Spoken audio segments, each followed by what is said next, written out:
Hi, hello to everyone. So today I'm going to show you how I experienced in front of my own one interesting positional motif, and this happened in 1994 during the famous Olympiad in Moscow. So you may say, okay, maybe, the age you were there, you should have known this motif. Well, probably I have seen it already earlier, but I some kind of didn't have this recollection.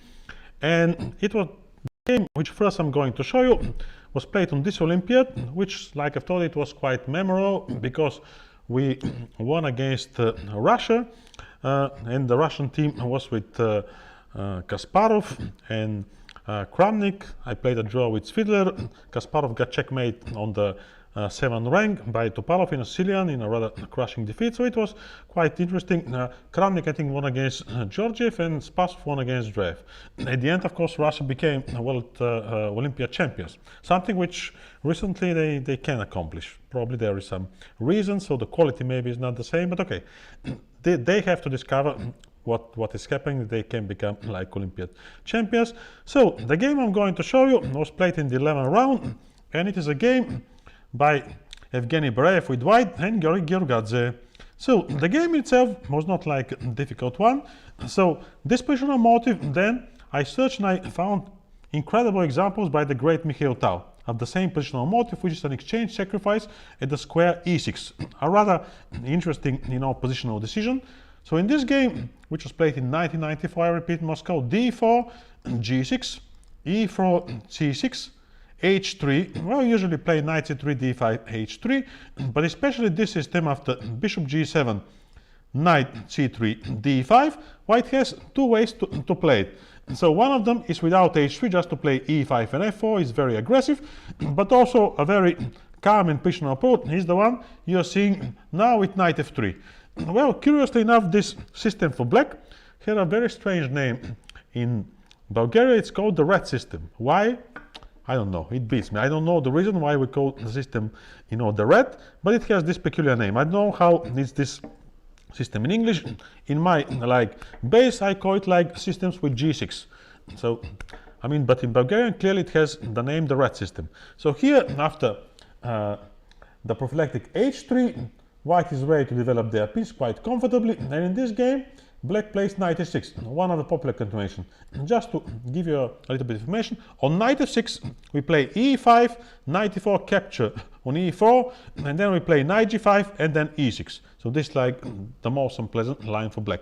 So knight h6, it's curiously that 1 year before I have played against, this with knight h6, which seems quite, not a very logical development. Bishop f4, and here I think the main line goes like f6, because this knight wants to go to f7, we take on d5, knight b5, and then c4. So this, I think, was one of the main lines. And here, black just exchanges in the center and play knight f5. Just something to mention. If black give check on a5, you have to be ready to go into the endgame, because c3 allows this curious double attack, and you have to exchange, the dark squared bishop, which is something you prefer not to do. So you prefer to play queen d2. And now this endgame, in my opinion, yes, it's an endgame, but with rather, peculiar developed pieces by black and with a clear lack of space. So if you continue like in this endgame here, c3, castle, a long castle, I like very much white position. I think it's much easier to play, and after knight d7, you continue with these problems where to find any suitable place for your pieces. Like on bishop h6, of course, when I have more space, I'm going to leave even more piece on the board. Not that if I exchange and don't have an advantage, but it's even more unplanned just to play bishop h2 and rook e1. So let's not delve so much into here the theoretical, because our main theme is this exchange sacrifice at the square e6. So in this game, knight f5 was played by Giorgadze, c3, and white continues developing their piece in a very natural, central way. Castle, bishop d3. In the game I played in 1993, in one open in Catalonia, black played a5, and after castle they played knight a6. Of course, in this way, what can you expect? White has very easier play, and in this game after rook e1, knight c7, although my opponent was like a solid international master, the game was pretty easy, because, okay, you just, positionally you stand quite well, and black always found it very difficult to find any trace of counterplay, and in this game they start weakening some squares, and then they were positionally demolished. So, continuing with our games, Giorgadze played knight e6, castle, knight take on e4, bishop take on e4. Now, in my opinion, it looks a little bit more logical to play knight e6, knight e7. Still not a very pleasant position, but they continue to the typical Caro-Kann faction. Knight e7, rook e1, knight f6, and after bishop c2, in this position with less space, they played a really careless move, and this happened like I've been telling you in front of my house. They allowed this very standard sacrifice by playing bishop e6. And of course, Bareev, which is a classical chess player, which studied all the, the classical chess games, he didn't spend too much executing this exchange sacrifice, which in these circumstances is much easier than the examples I'm going to show you in the Tal's game. So rook take on e6, pawn take on e6, and knight g5. The base of this exchange sacrifice is that now you're always going to feel weak on the light squares, because the opponent is going to have a piece very strong on these squares, which is the light squared bishop, and you're not going to have the natural defender. Plus, your pawn structure is clearly, damaged, and having an extra bishop on the light squares, makes also the chances of a king-side attack very real. So basically, for the exchange, you have a very easy play. And in this game, it was really quite comfortable for white. So here, for example, they played knight d5. In all the other lines, white's initiative goes, very smoothly. Here, if they don't want to allow this super knight on e6, they have to play e5. But still, the position of their king is not really something to envy. Bishop take on e5 is quite good, even with the pawn. It's not bad at all, because now the king side attack is also, quite easy to spot. Now we are threatening c4. So after knight g5, if you play like queen c8, also black is very passive, and don't be surprised that here their position is quite difficult, because one of the main questions you can see on the board exactly how black has been held by the rook from a8. So you have the sensation that white is attacking with an extra piece, and this is like a very real sensation. So in this game, Giorgadze played knight d5, and Giorgadze was a very solid grandmaster. Then he became, I think, the chief of the Georgian Chess Federation. I think after, as my first it was Marfin, but then he became of the European Chess Union, and maybe even nowadays Giorgadze, but a very solid grandmaster, no?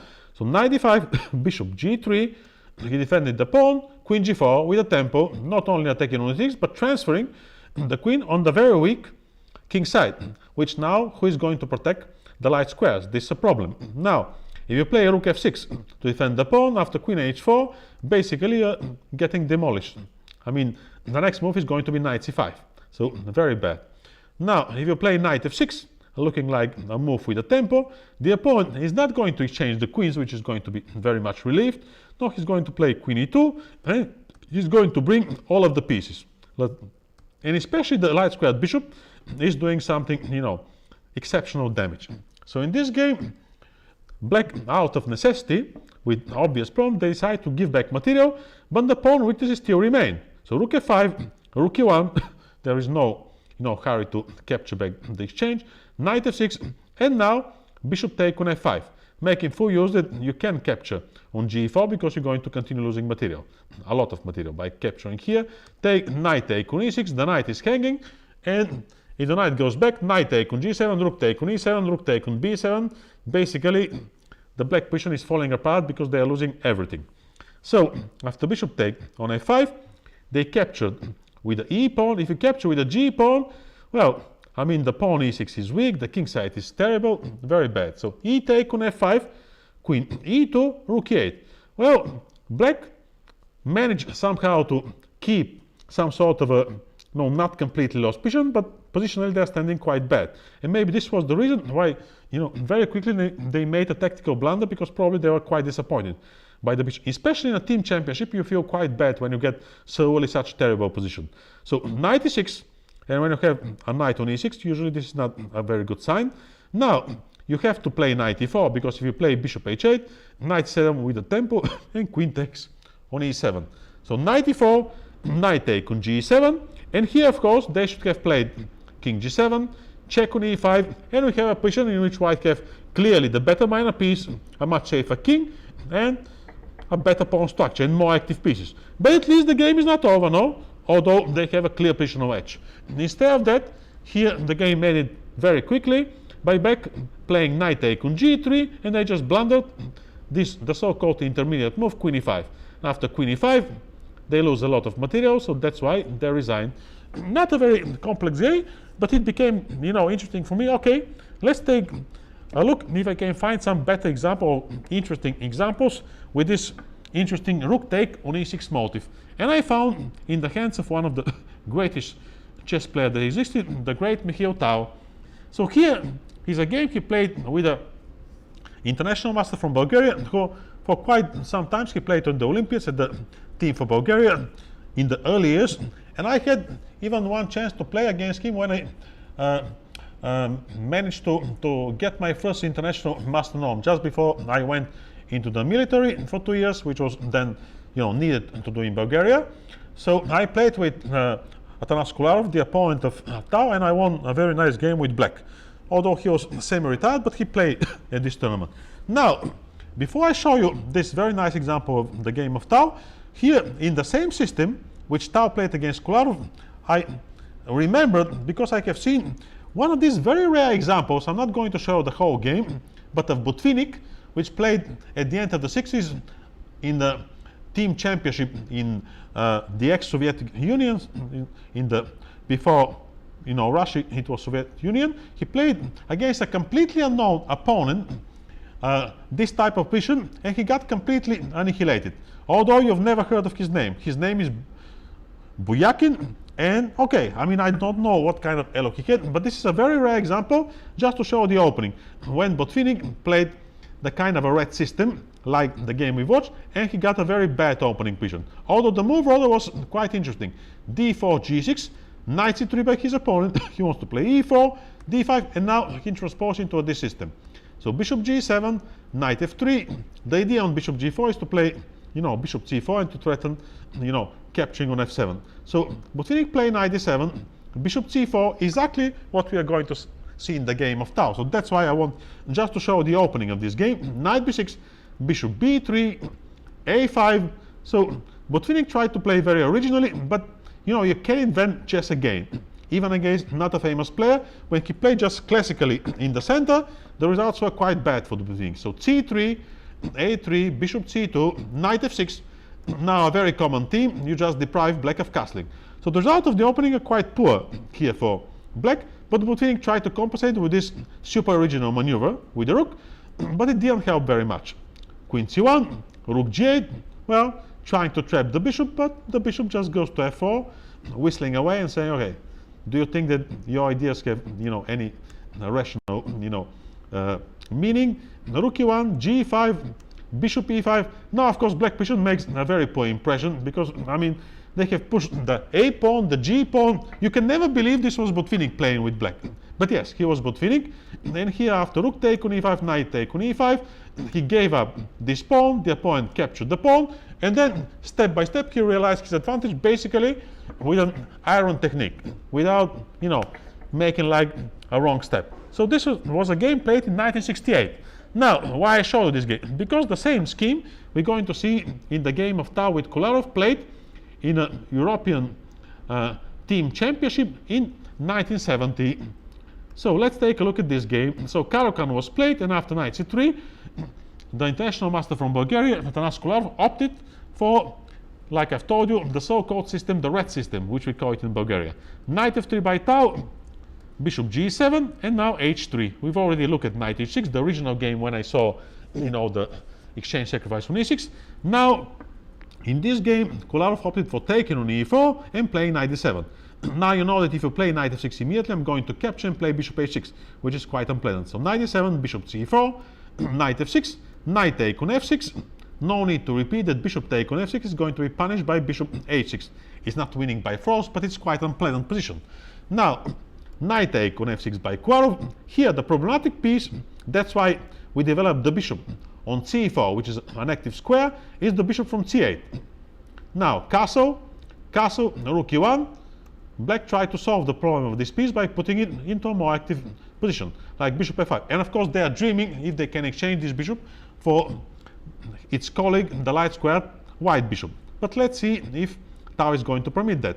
Knight e5, basically trying to avoid any kind of exchanges by black. Here, for example, you can play knight d7 to try to, because the basic idea here by black, if you exchange a couple of minor pieces, then of course the space advantage of white is not going to be of a great importance, because you don't have so many pieces to find them like a normal location, and black is very solid.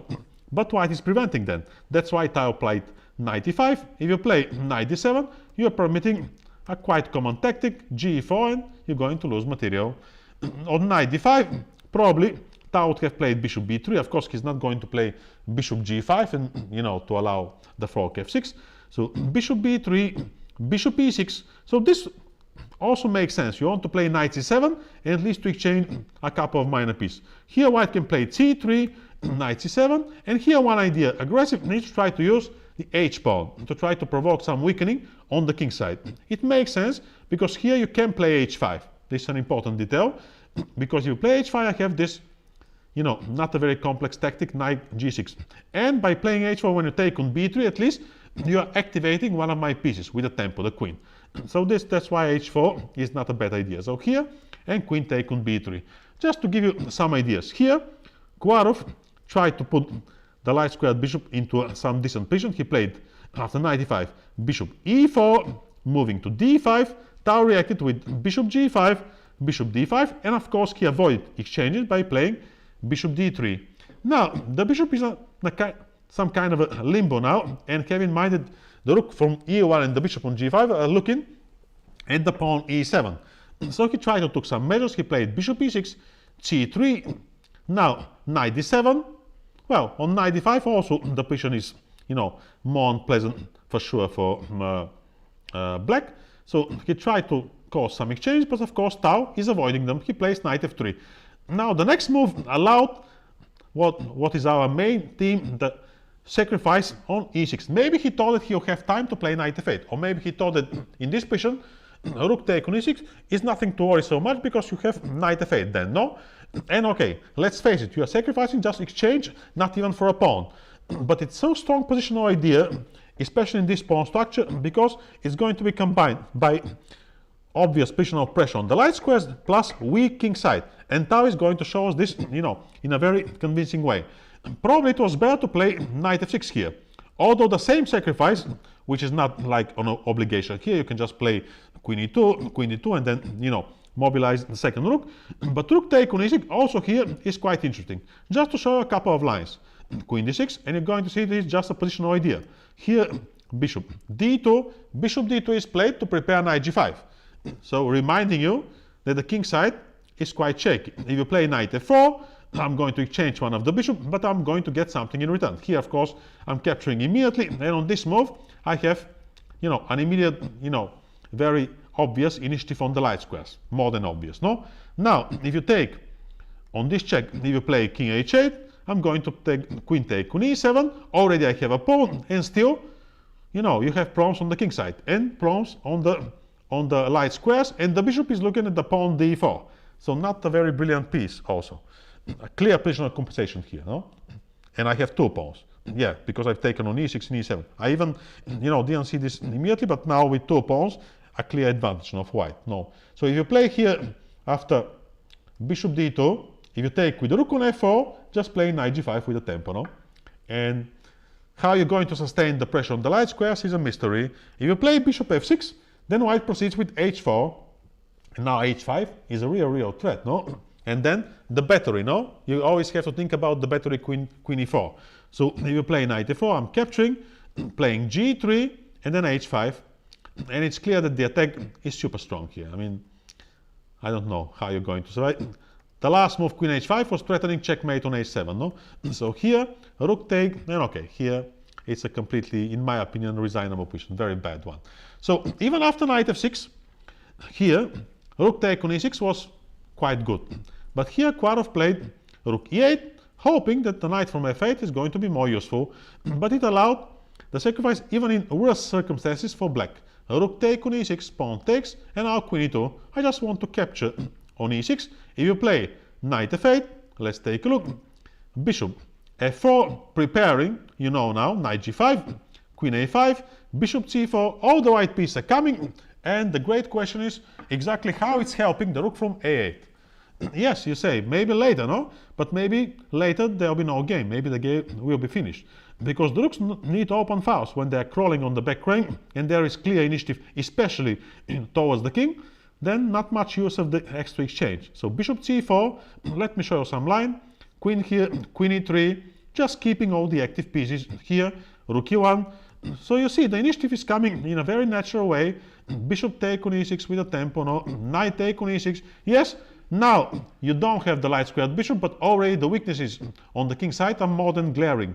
No, now the dark squares are a big problem. Here, knight take on d8, and okay, you have like a lost endgame.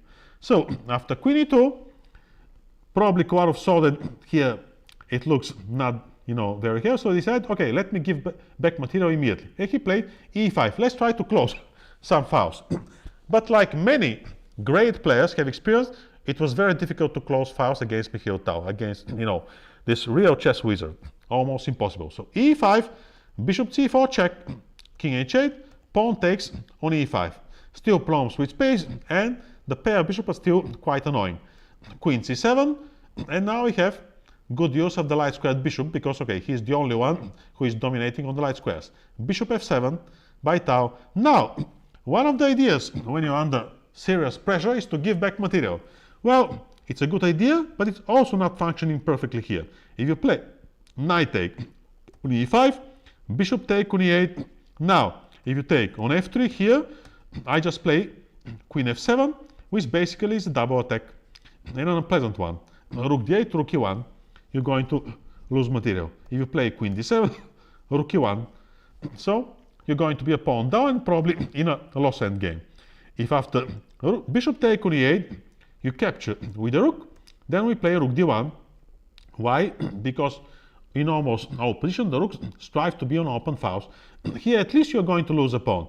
Because take a look at the pawn structure. Not only all the white pieces are more active, but the pawn structure, black has 3 pawn islands. Like on the queen side, the pawn e7, and on the king side. White is much better. He has much more compact pawn structure and 2 pawn islands. And of course, more active pieces. So here, if you play like rook d8, on rook f8, we just play queen d3 and we take full control of the only open file, which is the d file, and probably with bad consideration. On this move, rook d8, there is a simple double attack, so you lose a pawn, and white is not losing anything of their positional advantage. So after the move, bishop f7, Kolarov was reluctant to give back material, or he didn't see that he gets something else, and he played rook f8. His position did not become better after this move, to be honest. So here e6, now of course this combination of bishop f6 and e6 keeps the black king always in big danger, no? If you play, for example, knight e5, we capture on e5, and now the pawn e7 is a problem. You have to capture here with the bishop, because, okay, if you capture with the queen, this is, very easily won position, because now for the exchange, I have how many pawns? Let me count it. So 2 pawns, and the pawn e probably very soon is going to be promoted. If we continue, for example, rook fd8, or c8, f4, because we are threatening you can capture the pawn, because bishop f6 is a checkmate with a pair bishop. Here, rook here, and rook d7. So very bad. On this move, you're going to play rook d7. No need to continue here further, because obviously the pawn is crawling forward. So obvious here. So let's capture with the bishop on e5, and now probably the most technical, we just play queen e3. What's the idea of queen e3, you may ask? Well, the idea is just to prevent bishop f4. You want to keep this piece on the board. So queen here, rook d8, rook e1, attacking the bishop. Now, the problem is that you can never play bishop f6, because after the exchange, he's going to play e7. Big problem, no? So, if you play bishop d6 here, then queen d4, and checkmate, or you lose everything, no? So, let's play bishop g7, and now, the fact that white even can play such a move, although of course it's not the only move, but if this move is efficient, then your position is very bad, because you are lacking, you have no breathing space. So even this offer to exchange queens, if it's effective, because now you're losing the pawn e7, then it speaks volumes about how bad is your position. And bishop e7 basically can be saved, no? Because I've already told you why bishop f6 is not possible, no? Because I capture and e7. If you play here rook c8, then queen h4, and okay, everything is falling apart. I mean, the pawn e7, the king side is falling apart, bishop g6. The bishop on f7 turns out, Tal felt this perfectly, is a very like a thorn in the black position. So here Kolarov played knight f6. Now it's time to activate the queen, and okay, if you search for somebody to, to find the best way to activate the pieces, this of course is the chess genius Mikhail Tal. Queen c4, the queen looks at the square h4, and then after he goes to h4, the knight is coming to e5 very soon, and of course the black king is going to feel the heat very much. So queen a5, rook e1 providing the e5 square, and now everything looks very logical. Queen h4, and the next move is knight e5. I mean, you don't have time to capture the pawn, because after such a move, not the only move, I can even play bishop g6, but okay, this is a complete killer, no, knight e5. So after queen h4, it was obvious that you can sustain anymore such a thorn in your position like bishop f7, so you have to give back some material and to give back an exchange. Rook take on f7, but you already still have the pawn weaknesses. So you take on f7, and Tal used the chance even to play an intermediate move, knight e5. Not that he take on f7 was bad, but this is even more unpleasant, no? Knight e5 with a tempo. Now, you can go back, no? Rook f8, because the knight is going to do what he does quite well, all kind of knight forks. Knight take on g6, number 1, and then knight take on e7, number 2. And this will be the end of this game. So, typical Tal, knight h5, knight take on f7, bishop take on e7. We are coming very close to a technical part of this game, and Tal showed also a very nice technique, which that's why he was such a legendary player. Rook e8, knight d6, jumping. Okay, if you don't want to lose a lot of material, there is only one move to do, and they played bishop f6, bishop take on f6, and queen take on d6. Now, temporarily, there are 2 pawns down, but at least they hope, to take on e6, and maybe to have some very slight, chance to save the position. Very slight because they're going to have a pawn down in a position with a knight against the bishop, with pawns on both flanks. So basically every end game which is going to occur looks like with very, slim chances to survive. Here, Tal played bishop g5, bishop d4 also was quite good, but okay, there is no need, so every chess player has his own, taste how to realize the advantage. Tal chose bishop g5, because he thought, okay, here the bishop is going to be more active. Rook take on e6, and now he uses the pin. So now not only white is having an extra pawn, but the black king is also feeling, a lot of pawn. If the king goes to f7, then sooner or later this position of the king is going to be a problem. We can play queen b3 with a tempo attacking the pawn. The pawn is defended, but now we have another open file for the rook. Meanwhile, the rook on e6 is pinned, which is usually very bad news, and now the white rook can use a typical highway, the third rank, and the rook f3 is coming. And probably this is going to be something, already very bad, because almost all of the black pieces are pinned, and the bishop clearly much better than the knight. So after queen c4, Kolarov played knight g7, and here Tal finished the game by some, of typical tempo moves, always attacking something in winning time. Queen b3 again, attacking the pawn, and preparing rook d1. Well, maybe it was better here to play queen d5, but okay, in my opinion, it would not have saved the game. If you play queen d5, the following endgame, in my opinion, is without much hope, because you have the better minor piece and you have an extra pawn on the king side. You're going to play f4, bring the king g4, and step by step, I think realizing that is not going to be something very difficult. After b6, you can play rook d1, queen c7, and then check. And okay, here the black king is going to have very difficult time to survive, because rook d7 is a killer threat. So after queen b3, I point out that king f8 was like a mistake, but okay, mistakes in difficult situations are very easy, to come up with mistake, because you're already feeling, a lot of problems. Now, rook d1, making use that the black king is coming, towards a central position, when of course he's going to find a lot of dangers with such active white pieces. Rook d1, if you go to c7, check, and then queen d1. I mean, if you play king f7, if you play like knight e8, then of course the rook is hanging on e6. No, if you play after this move rook e8, maybe the only move which has remained, we capture here and we give this check to pin basically all the black piece. If you go king e7, queen g8. If you pin the knight, queen e6, and okay, this is I mean, because we know that the pawn endgame is completely lost with a clear extra pawn, no, on the king side. So they played queen e5, and Tal followed with bishop a6, another pin, rook d6, rook take on d6, and here Kolarov resigned because, okay, the queen is going to capture on b7, and he got completely demolished. So this was a nice win by Tal, but the next one in which he employed the same strategic motive is quite memorable, although it's a blitz game, but it's the only win by Tal over the legendary adversary Anatoly Karpov. Well, we have to be honest that Anatoly Karpov, I recall maybe just one win in many games, because they made a lot of draws. So Tal, in one moment when he played against Korchnoi, was working for Karpov, helping him, I mean, in the match in Baguio, also in some other matches.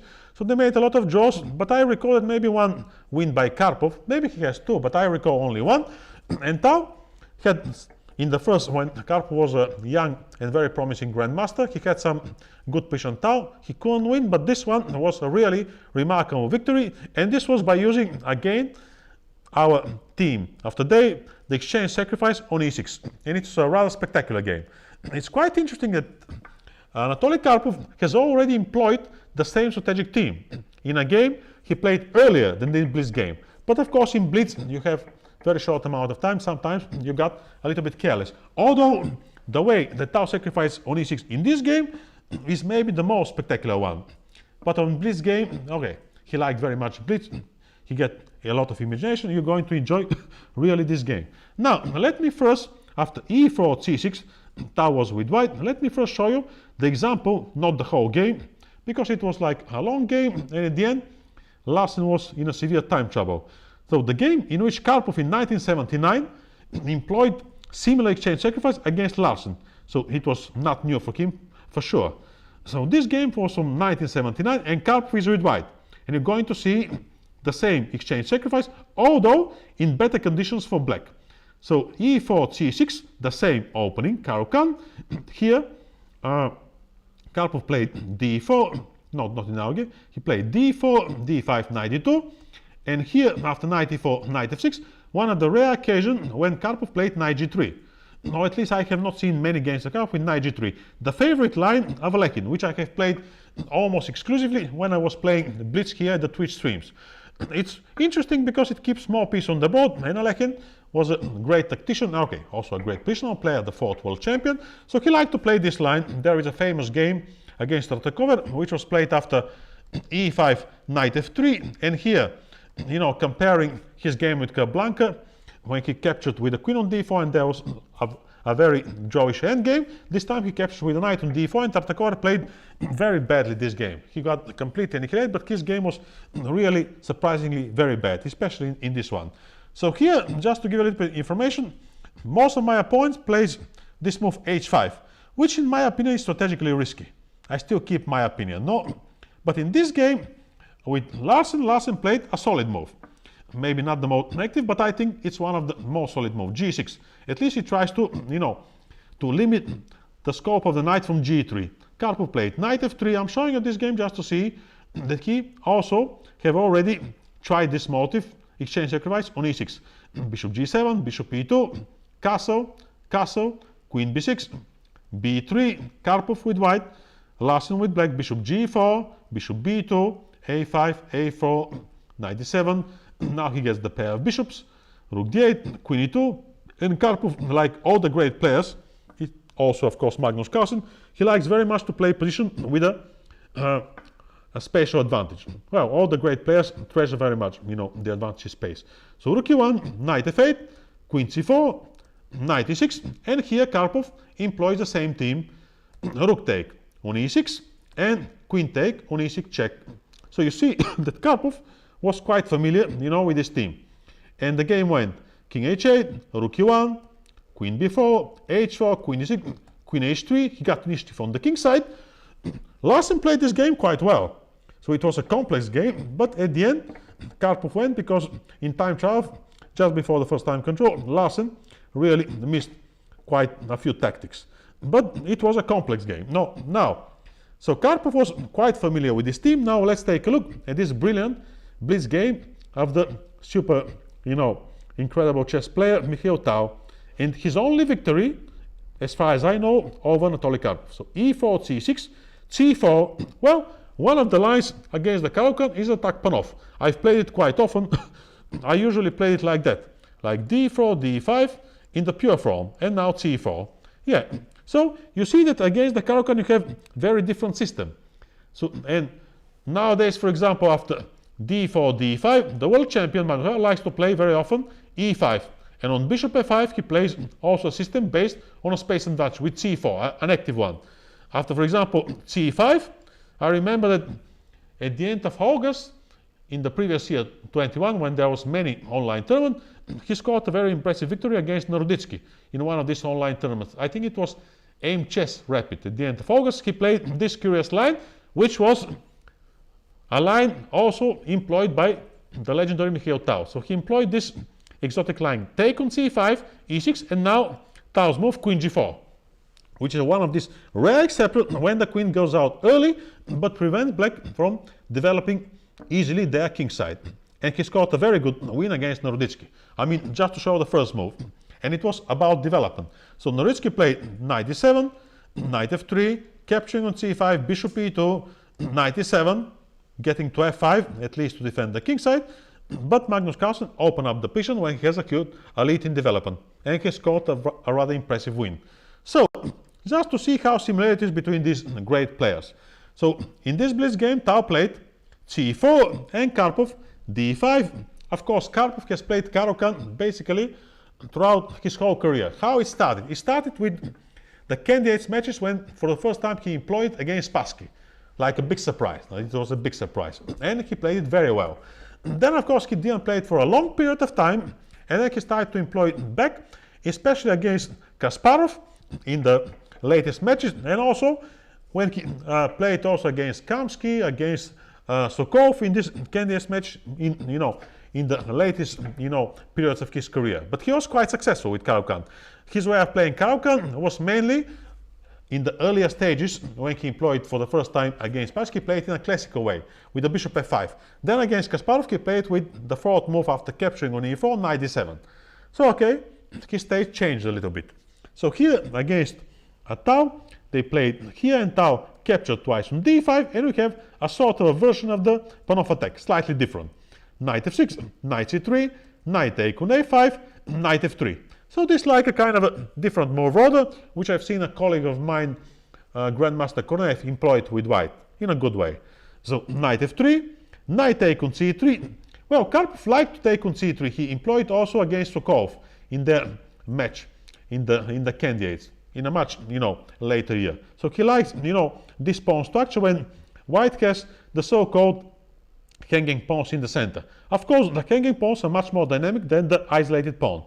Knight take on c3, and of course he uses this moment when, you can capture with a d pawn, because, okay, you're not going to go in the end game without, any chance to get even a symbolic advantage. It's absurd. So b take on c3 by Tal, g6, d4, bishop g7. Now, bishop d3. It's the better move all because bishop c4 allows queen c7. And, okay, you start having some trouble how to develop the piece in the way you want. So now you have to play queen b3, and the queen b3 gives time to the opponent. After later he plays knight c6, no? Not very comfortable. Of course, you don't want to exchange pieces by giving check bishop d7, also not very logical. So that's why it's the better move order is bishop d3. Just what Tal played. Bishop d3, castle, castle, knight c6, rook e1, and now rook e8. I think it's more logical here to play with bishop g4, striving for e5. Of course, we're not going to look theoretically at a Blitz game, but this, I think, is probably the best way. Here there is some theory with bishop e4 and so on, but I think this is like the most solid line for black in this particular opening position. Now, after rook e1, Karpov employed a solid move, even in Blitz. Oh, he was a great Blitz player, like all of these great champions.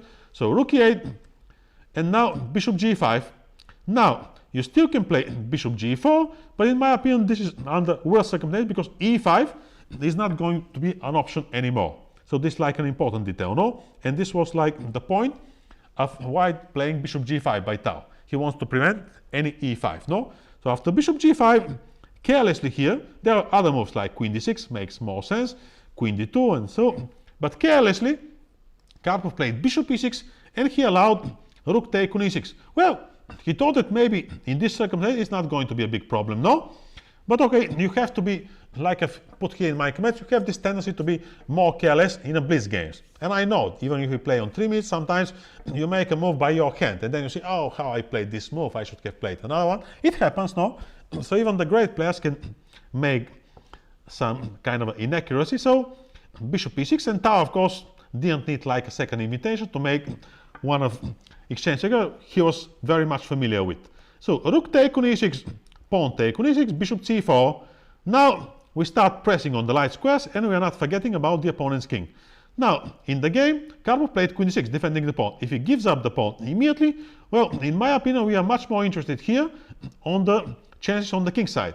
That's why here I've looked mainly at the bishop e3. We have some other moves which are okay, but this probably is the most unpleasant because it creates knight g5 as a rather unpleasant threat.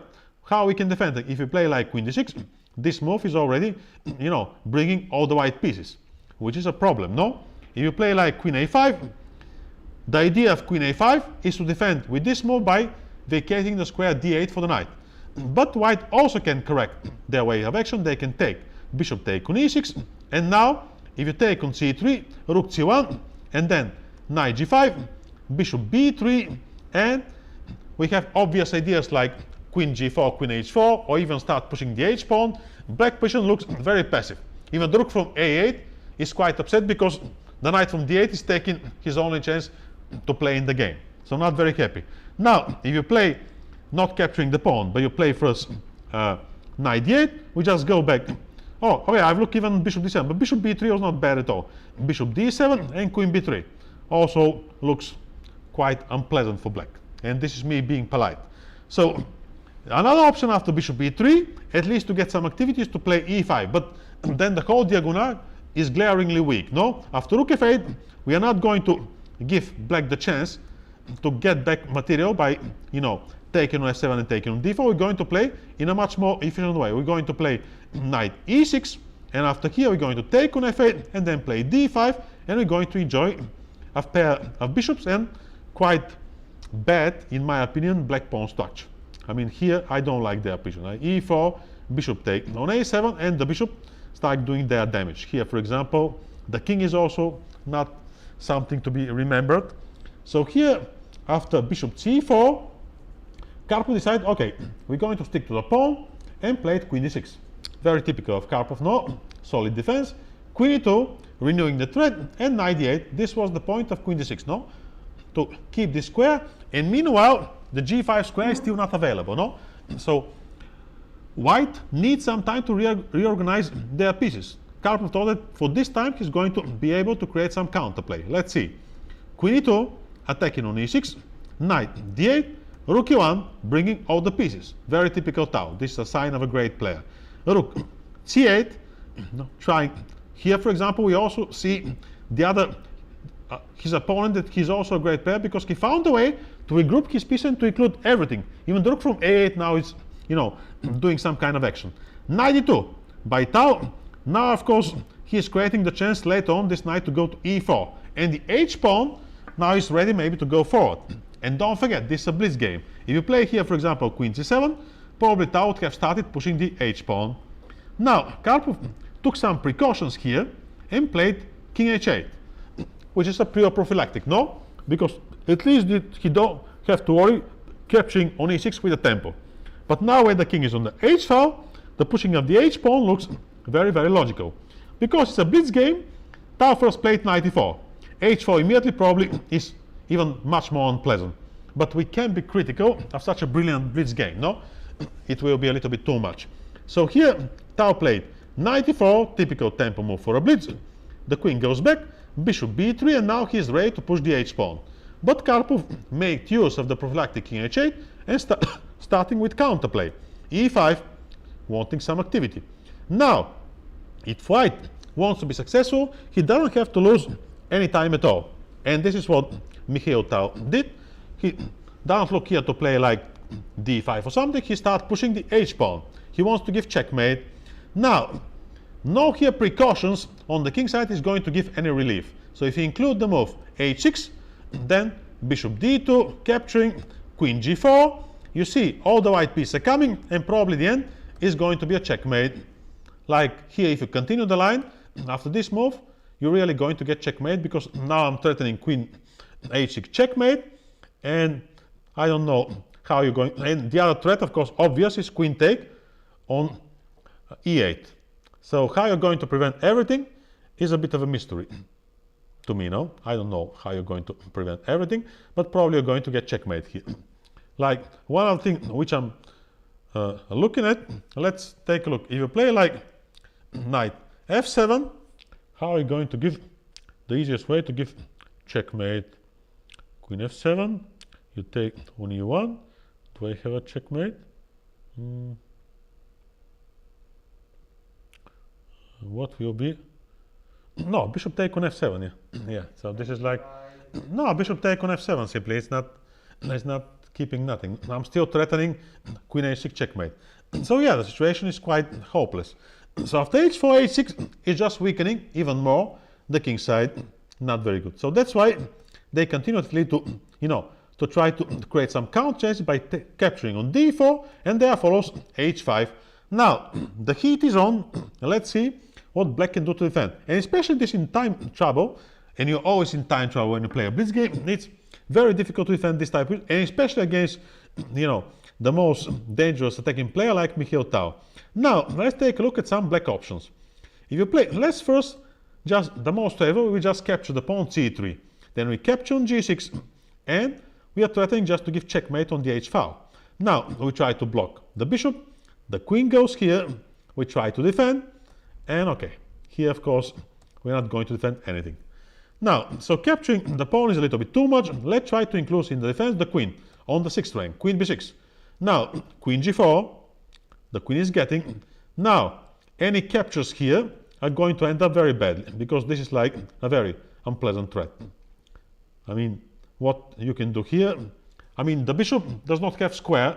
If it goes to e5, knight take on c3, and the bishop is hanging.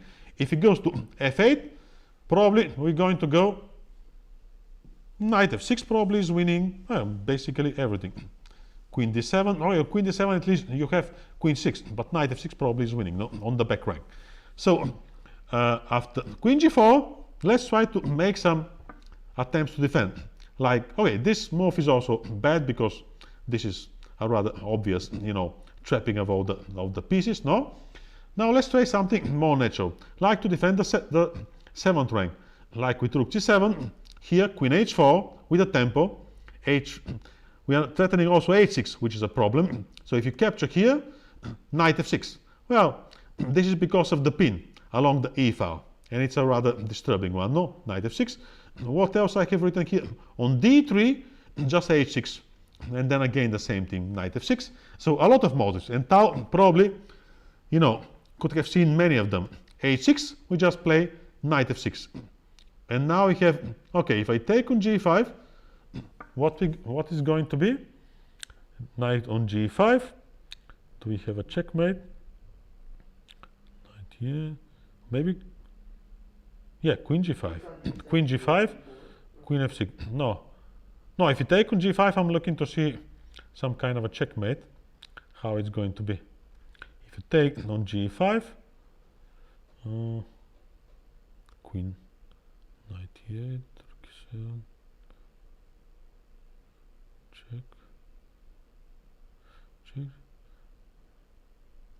Yeah, knight f6 here. Let me take a look. Why should I play knight f6 here? Can I just capture? Oh, I capture on g6. I should be winning, but knight f6. I put this move as winning here. So why? If I capture on g5, I've been looking here to see how they are winning. Here, capturing. Takes on a6 and rook e4. Yeah, but it's not a checkmate in my opinion. No, bishop f6. Yeah. Yeah. Well, maybe we can play it a little bit easier, just capturing here and keeping like a big advantage in my opinion. But knight f6, maybe. Oh yeah, let's take another look. Maybe I'm missing something.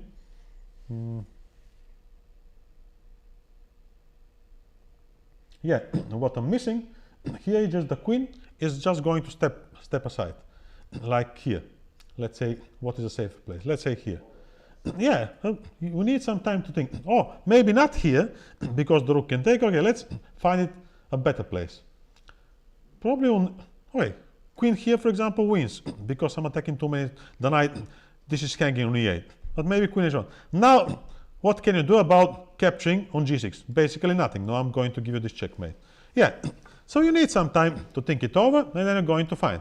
Some of them I have not mentioned here, because, okay, I mean, when you have time, they seem, obvious. So the defense, like I've been telling you, after queen b6, queen g4 looks, really difficult. Now I haven't looked at this line, getting back with the knight, but it looks, really very shaky situation here of the black king. I've looked at bishop b4, but probably taking on g6. I haven't looked because at least the knight gets into defense. So that's why bishop f4 to prevent knight e5, and then on knight e5 we just capture it and play knight g5, and a big accident on the light squares. Or if you play knight a5, then bishop f7, and still the black king is in a very difficult situation. So the defense, practically, even for such a great blitz player and such a great champion and a super defender like Karpov, was difficult. That's why at the end he got checkmate in a very brutal way. So here, difficult to choose, so he chose to capture on h5, queen take on h5, the rook on e8 is under attack, let's not forget about that, so you don't have time to capture something on c3, rook f8, and now Tal played for, the most authentic checkmate. Now, maybe knight g3 objectively is better, but okay, we can't criticize such a blitz game, no? So he played bishop c2 with a very simple threat to give checkmate on a7. Now, queen e5, trying to use the pin motif as a kind of a defensive idea. But Tal could not be stopped, because here after queen e5, he played knight g3. He gives away even a rook, but he wants to give Karpov finally a checkmate. Well, probably after so many years, he was really, longing, yearning for give checkmate to Karpov, and finally, he gave him a very good checkmate. Now, after king h2, objectively here, the defense is basically practically impossible. Not only in a blitz game, maybe even in an active chess game. Maybe in a normal game, you can find some. So the only move was to find bishop h6, and after we capture here, like if we capture with the queen, we can play rook f7. If we capture with the bishop, it looks completely winning. We have the only defense, rook f7, and after this move, which looks like the end of the game, take a look, because if you capture here, you got checkmate on the back rank. If you capture with the king, you got checkmated. Okay, not checkmate, but your queen is missed. So here, after the move bishop h7, which probably Karpov saw such lines, after you play rook f7, bishop take on s7, you have to find a move like rook c6. But practically, with a absolutely vulnerable king on the h-file, this is practically impossible. So here, maybe Karpov also look at some other lines in this position, like rook f6, queen e8, checkmate on the back rank. Then he saw that if he captures on c3, bishop g7, and the battery gives you checkmate in a very efficient way, like a staircase, no? And checkmate. Now, maybe he also looked here after king h2. He maybe also looked after this move, let's say here, bishop take on a6. Maybe he looked at the move like queen c3. He also saw that he was getting checkmate in the same way. And he thought that, okay, there is no way to play bishop a6, because virtually it was very hard to find any kind of, defense here.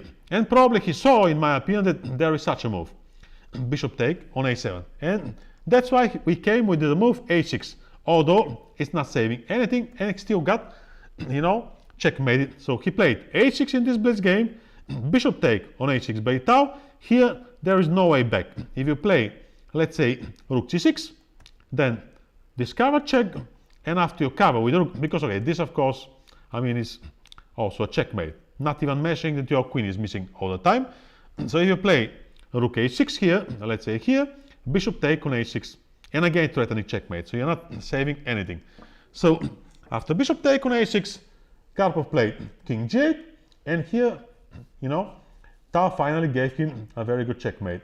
Bishop take on g7. Now, if you capture back, you receive the typical checkmate, no? The battery are working perfectly, and you got checkmate on a7. If you take on f2, of course, this is complete desperation, and the pair bishop is going to give you checkmate in many, many ways. So Karpov played rook take on f2, and he got checkmate like that, queen g6, here bishop a6, and here one move before getting checkmated, Karpov resigned. So this was a very spectacular win by the great Mikhail Tal, and in my opinion it gives a very bright light about all the ideas of this exchange sacrifice on e6. And just to continue to give you a little bit some curious information, the first time at the beginning of our lecture, what I've told you, I saw the sacrifice. This was in 1994 at the Olympiad on Moscow, and Olympiad in Moscow, although we won against Russia with Kasparov, Kramnik, and all the best chess players, still at the end they became world champions. But I have one curious detail about playing Russia, because first there was Soviet Union, but then after the Olympiad in Manila, when there were many teams from the ex-Soviet Union, they started to be the official team of Russia. So against Russia there is this curious detail that I've played 3 times against Russia in a matches Bulgaria against Russia. Some of the other participants which have scored some very impressive wins, they have played in more matches. But I've played 3 times against Russia without winning a game. I've played, I think, 2 draws with Svidler, one with what was his name, Zvyagincev, and once I lost with black against Grishchuk, having a nice position. But then he played a very good game, and I played a couple of really bad in precision. So in these 3 matches against Russia, quite curiously, because being now inactive, I'm not going to play any more matches, Bulgaria won 3-0. So basically, probably this makes me, it does not have like a practical purpose what I'm telling you, but it's a curious fact, makes me the only player who stands with a 100% 3-0 against Russia. And this is not going to change because I'm not going to play any more team matches against Russia. All the other participants who scored some very impressive wins, like Topalov, like Spal, they have participated in some other matches, and in these other matches Bulgaria has lost against Russia. But at least I have very good memories of the matches playing with Russia, because they have ended 3-0, and I think the result of these 3 matches was 2 wins by 2.5 against 1.5, and one classical win, 3-1, which was quite impressive. And in one of these matches at this Olympiad in Moscow 94, after the match in which they lost 2.5, 1.5, I mean, the first board, Topalov with white checkmated Kasparov on the 7th rank, one very impressive Sicilian win. On the second board, Kramnik won with white the theoretical better win, one long theory in the Slav against Giorgi. On the third board, I made a draw with Fiedler without even having slightly better position on this exchange line of the Scotch with the 4 knights. I call this line the Highlander, which is e4, e5, knight f3, knight 6, knight 3, knight 6, d4, capturing bishop b4. I've played it very often. It's a quite dry position, and I now even started to play something different with black to have a little bit more interesting position. And the fourth board, Spasov won the match by an impressive win against Bareev. And after the match, which they have lost, and at the end the Olympiad, they become Olympic champions. To be true, after the match, it was a very nice picture to look all the Russian team with Kasparov and all the other participants like Kramnik being in one corner of the big theater and looking very sad. I remember this side. So some memories, of course, are here to stay. So thank you for all the attention. I hope you got a good idea about this positional exchange sacrifice on e6, and you have, in my opinion, some very good examples to look after, because I mean, one of the greatest chess players that ever existed, without any doubt, was Mikhail Tal. So thank you, and I'm looking forward to the next Thursday to continue with some interesting practical ideas. All the best. See you very soon. Bye bye.